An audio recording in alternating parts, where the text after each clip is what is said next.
자, 우리 99페이지 6번으로 들어갑니다. 99페이지 6번으로 들어가면은 사람은 이미 부패한 본성으로 죄를 짓고 날마다 죄책을 더해가며, 그렇죠? 우리는 이 죄와 죄책을 잘 구별해야 됩니다. 죄라고 하는 것은 일단 원죄의 속성을 얘기하는 것이고, 죄책은 그 죄로 인해서 일어나는 결과, 그걸 얘기하는 것입니다. 그러니까 우리가 하나님 그리스도에 인하여 용서받았을 때 그냥 단순히 우리 죄가 용서받았습니다 하는 것보다 더 정확하게 우리 원죄와 우리 죄책, 그러니까 우리 죄의 결과까지도 예수님으로 인하여 용서받은 거예요. 그러니까 우리의 용서는 전인적인 용서예요. 전인적인. 그러니까 전체가 다 아주 그 죄에 대한 책임까지도 누가 져주시냐면 예수님이 져주시는 거란 말이에요. 그래서 이 죄와 죄책을 꼭 구분을 하는 게 훨씬 더 좋습니다. 그게 훨씬 더 성경을 좀 더 우리가 좀 더 잘 보는 그런 지식입니다. 자, 그래서 아담 안에서 누구나 구원자를 통하지 않고는 죄책을 감당할 수 없다. 그렇죠. 사람이 자기의 죄책을 감당할 수가 없죠. 어떻게 감당하겠습니까? 인간은 죄를 저지르는 고 그 죄의 결과를 자기도 감당하지 못하면서 죄를 짓는 거란 말이에요. 그러니까 죄인이 왜 어리석으냐면 자기가 감당할 수 없는 죄를 저지르는 거예요. 그러니까 어리석. 그러니까 성경에서 왜 죄인을 어리석다고 자꾸 얘기하냐면 자기가 감당할 수도 없는 걸 자꾸 저지르니까, 그러니까 하나님 보시니까 어리석은 거예요. 그래서 우리는 사람이 자기 죄책을 감당할 수 없는데 자꾸 그 죄를 저지르는 게 그게 사실 얼마나 비참한지 우리가 알아야 됩니다. 그러면은 결국 우리가 이제 기독교 외에, 즉 예수님 믿는 우리 복음 종교 외에 다른 종교들은 왜 잘못됐느냐?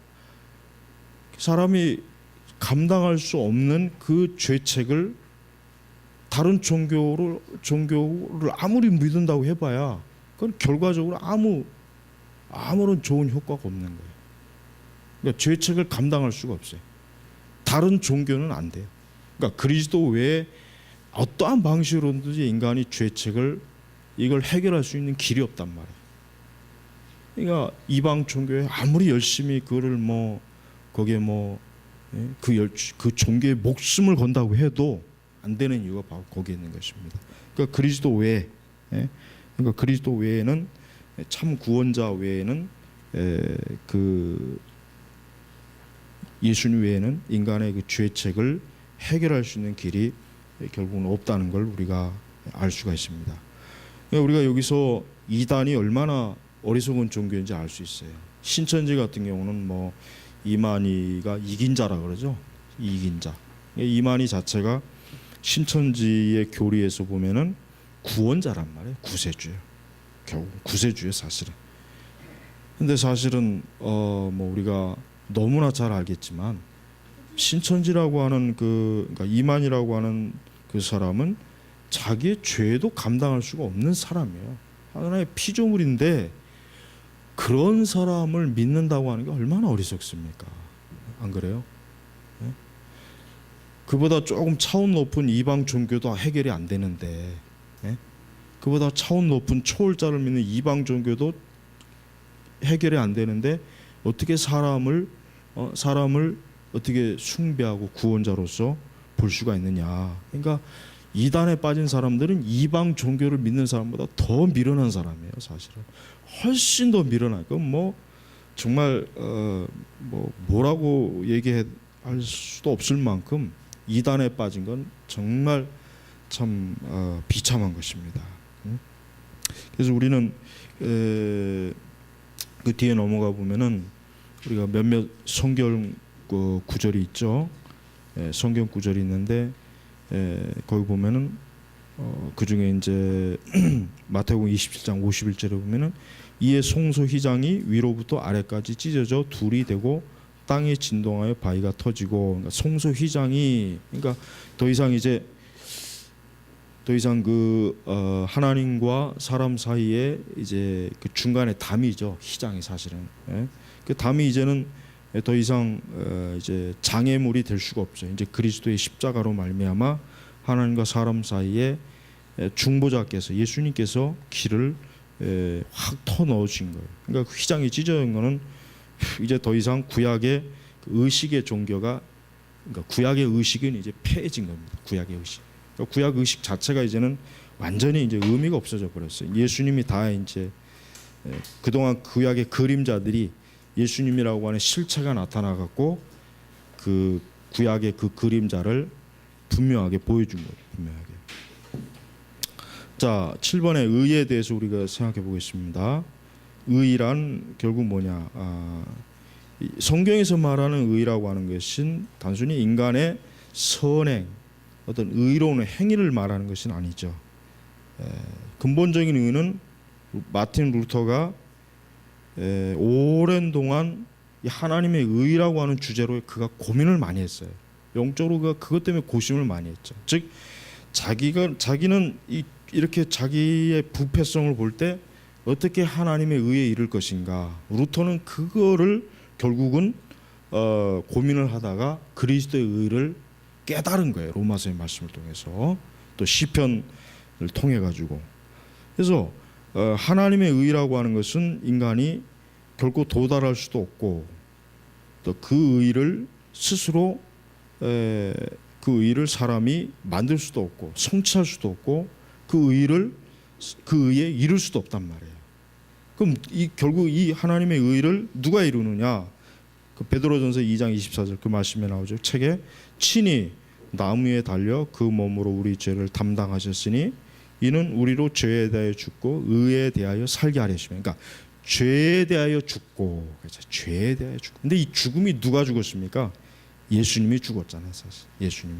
그다음에 의에 대하여 살게 하려 하십니다. 그러니까 우리 자신의 죄가 예수님의 십자가로 인하여 결국 우리는 예수님 자신이 죽고 내가 살고, 그가 채찍을 맞음으로 너희가 나음을 얻었나니, 그렇습니다. 그러니까 이 채찍의 맞음으로 너희가 나음을 얻었나니, 예수님의 고난, 이 고난이 결국 속죄의 어떤 기반이 되는 거예요. 그러니까 우리가 예수님의 채찍에 맞음으로 우리가 나음을 얻었다.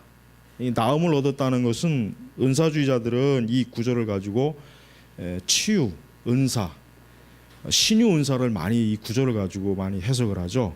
예수님 우리의 채찍을 그러니까 예수님이 채찍에 맞아서 너희가 나음을 얻은 것처럼 너희 질병도, 인간의 질병도 예수님으로 인하여 나음을 얻는다. 그러니까 이 말씀을 그들이 그렇게 해석합니다. 그러나 그건 잘못된 해석이에요.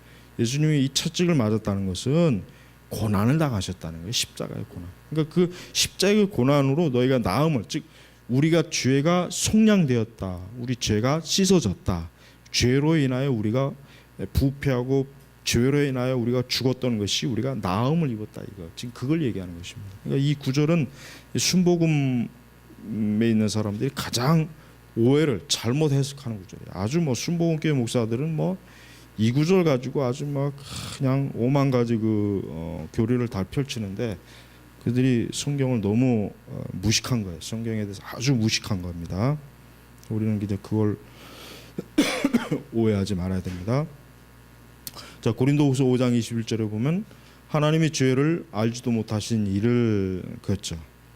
예수님은 일체의 흠이 없는 분입니다. 우리를 대신하여 죄로 삼으신 것은 대신, 그러니까 대속주, 대속제물, 화목제물,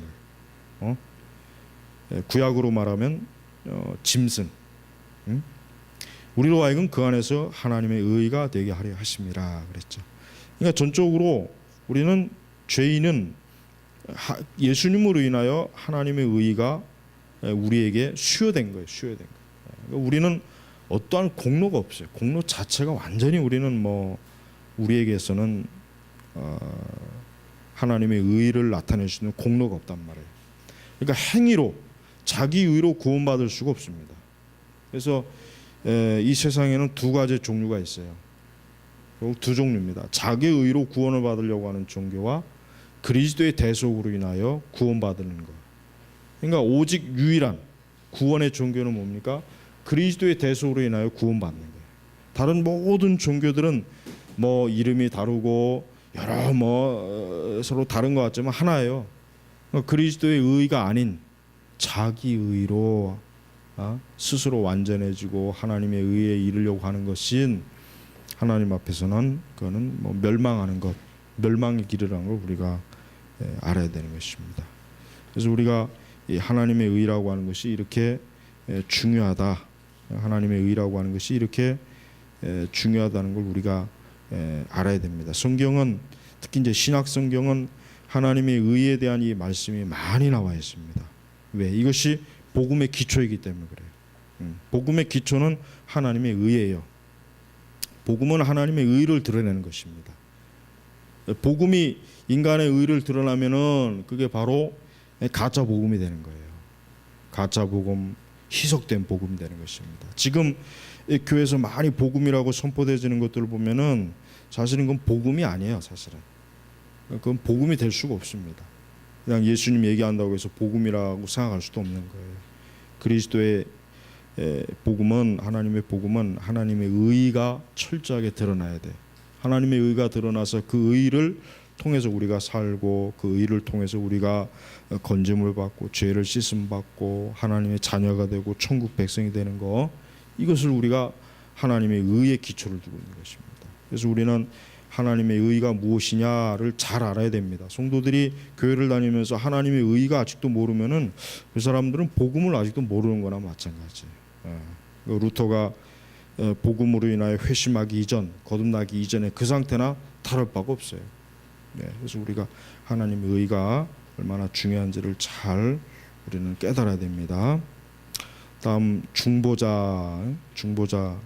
하나님과 우리 사이의 중보자. 이 중보자의 개념도 참 중요하죠. 이 중보자는 오직 그리스도 외에는 다른 중보자가 없죠. 이게 이제 종교 다원주의와 종교 포용주의에서는 이 중보자의 개념이 그대로 아주 잘못됐어요. 그래서 우리가 종교 다원주의에 대해서 바르게 알려면 성경에서 말하는 이 중보자의 교리를 잘 배워야 돼요. 이 중보자의 교리를 잘 배워야 이 다원주의가 왜 문제가 되는지. 다원주의도 여러 종류가 있거든요. 다원주의도 한 가지만 있는 게 아니에요. 여러 종류가 있어요. 다원주의가. 그러나 결국 궁극적으로 종교 다원주의는 이 중보자의 교리에서 다 걸려남아요. 그래서 우리가 이 중보자의 교리를 바르게 잘 배워놓으면 다양한 종교 다원주의 신학이나 종교 다원주의 그 교리, 그 어떤 철학이라든가 그런 세계관을 완전히 극복할 수 있는 거예요. 그래서 우리가 다음 주에는 이 중보자의 교리를 좀 더 자세하게 우리가 살펴보겠습니다. 그래서 우리는 지금 시대 교회가 자꾸 위협받는 게 뭡니까? 이 중보자의 교리를 교회에서 전혀 거의 안 가르쳐요. 아주 심각합니다. 그러니까 맨날 사순절이다, 고난주간이다, 그런 헛짓거리 많이 하는데 그 짓 하지 말고 좀 교인들한테, 성도 신자들한테 중보자의 교리나 좀 제대로 가르쳤으면 좋겠어요. 이상한 짓 하지 말고. 여러분, 우리가 다음 시간에 이 중보자의 교리를 좀 자세히 배우겠습니다. 기도하겠습니다. 하나님 아버지 감사합니다. 우리가 그리스도의 의의 기초를 둔 이 복음이 얼마나 중요한지를 우리가 잘 배우게 하시고, 또 다음 주에 우리가 배울 중보자의 교리를 우리가 철저하게 배워서 지금 이 시대에 그리스도 외에 다른 중보자를 내세우는 그 거짓 사단의 괴계를 아주 저희가 잘 능히 이길 수 있도록 지혜와 성경의 진리를 주시옵소서. 오늘도 감사하며 예수님의 이름으로 기도 올렸습니다. 아멘.